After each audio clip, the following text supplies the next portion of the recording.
கடந்த 2014 இருந்து பிரதமராக நரேந்திர மோடி இருந்துட்டு வராரு. இப்படி இருக்க மோடியின் ஆட்சியின் கீழே வாழ்க்கை தரம் உயரும் அப்படின்ற நம்பிக்கை இல்லை அப்படின்னு மக்கள் சொல்லியிருக்காங்க. ஒவ்வொரு ஆண்டும் பட்ஜெட்டுக்கு முன்னாடி சி ஓட்டர் அப்படின்ற ஒரு தேர்தல் கருத்து கணிப்பு நிறுவனம் பட்ஜெட் பத்தியான மக்களுடைய கருத்துக்களை பெற்று வெளியிடும். அந்த வகையில இந்த ஆண்டும் அந்த கருத்து கணிப்பை வெளியிட்டிருக்காங்க. பல மாநிலங்கள்ல 5269 நபர்களிடம் மேற்கொண்டு முடிவுகளை இப்ப வெளியிட்டிருக்காங்க. இதுல 37% மக்கள் அடுத்தடுத்த ஆண்டுகள்ல வாழ்க்கை தரம் மிக மோசமடையும் அப்படின்னு அதிருப்தி தெரிவிச்சிருக்காங்க. 2013க்கு அப்புறமா இந்த அளவுக்கான மக்கள் அதிருப்தியான கருத்தை தெரிவிக்கிறது இதுதான் முதல் தடவை.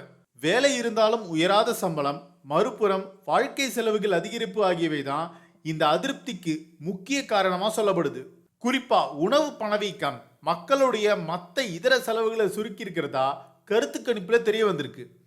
இதனால அடுத்த 5 ஆண்டுகளுக்கு இந்தியா எதிர்பாராத வேகத்துல பொருளாதாரத்துல வளராது அப்படின்னு ஆய்வாளர்கள் சொல்றாங்க. கருத்து கணிப்புல பதில் கொடுத்தவங்கள 3ல் 2 பேரு பணவீக்கம் கட்டுக்குள்ள இல்லை அப்படின்னு சொல்லியிருக்காங்க. குறிப்பா மோடி பிரதமராக வந்ததுக்கு அப்புறம் தான் விலைவாசி உயர்ந்திருக்கிறதாவும், இதனால தங்களுடைய வாழ்வாதாரம் பாதிக்கப்பட்டிருக்கிறதாவும், செலவுகள் அதிகரிச்சிருக்கிறதால அதை நிர்வகிப்பது கஷ்டமா இருக்கிறதாவும் சொல்லியிருக்காங்க. உலக பொருளாதாரத்துல இந்தியா 5வது இடத்துக்கு உயர்ந்திருக்கிறதா சொல்லப்படுது.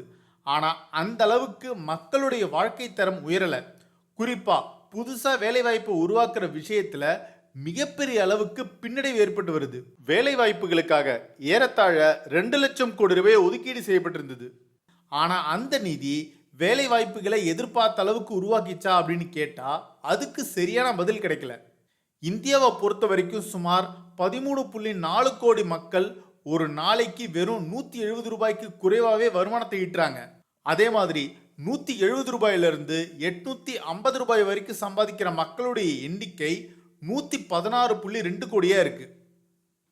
ரெண்டையும் சேர்த்தா மொத்த மக்கள் தொகையில 93.7% பேர் வராங்க. இந்த சாமானிய மக்களுடைய வாழ்வாதாரத்தை அரசு எப்படி உயர்த்த போகுது? இதுக்கான அறிவிப்புகள் பட்ஜெட்ல இருக்குமா அப்படின்னு மிகப்பெரிய கேள்வி இருக்கு. இப்படி இருக்கும்போது இந்த பட்ஜெட் பத்தி பிரதமர் மோடி என்ன சொல்லியிருக்காருன்னா, செல்வம் மற்றும் செழுமை வழங்கும் தெய்வமான மகாலட்சுமி வணங்குறேன். எங்களுடைய நாட்டின் ஏழைகளையும் நடுத்தர மக்களையும் மகாலட்சுமி தொடர்ந்து ஆசீர்வதிக்கணும். அவங்களுக்கு லட்சுமி தேவியின் அருள் கிடைக்கணும். மகாலட்சுமி வெற்றியையும் விவேகத்தையும் தருவாங்க. 3வது முறையா நாட்டுக்கு சேவை அளிக்க மக்கள் வாய்ப்பு வழங்கியிருக்காங்க. 3வது முறையான ஆட்சியில பாஜக அரசு தாக்கல் செய்யும் முழுமையான பட்ஜெட் இதுதான். 3வது ஆட்சி காலத்துல நாட்டின் வளர்ச்சிக்காக போர்க்கால அடிப்படையில இந்த அரசு பணியாற்றிட்டு வருது. இந்த கூட்டத்தொடர்ல பல வரலாற்று சிறப்புமிக்க மசோதாக்கள் விவாதத்துக்கு எடுத்துக்கொள்ளப்பட இருக்கு.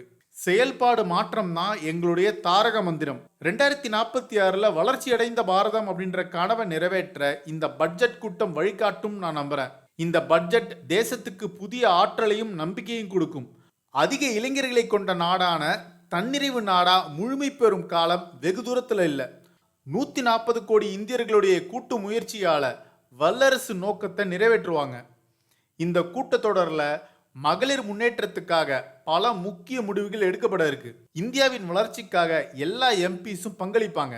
இந்த பட்ஜெட் கூட்டம் சுமூகமா நடக்கணும் அப்படின்னு நான் வேண்டிக்கிறேன்னு சொல்லியிருக்காரு பிரதமர் மோடி. ஸோ சி ஓட்டர்ஸுடைய இந்த கருத்து கணிப்பு பத்தியும் பிரதமர் மோடியோட இந்த உரையை பத்தி உங்க கருத்துக்களை கமெண்ட் செக்ஷன்ல சொல்லுங்க. இது ஒன் இண்டியாவுக்காக ஆனந்தன்.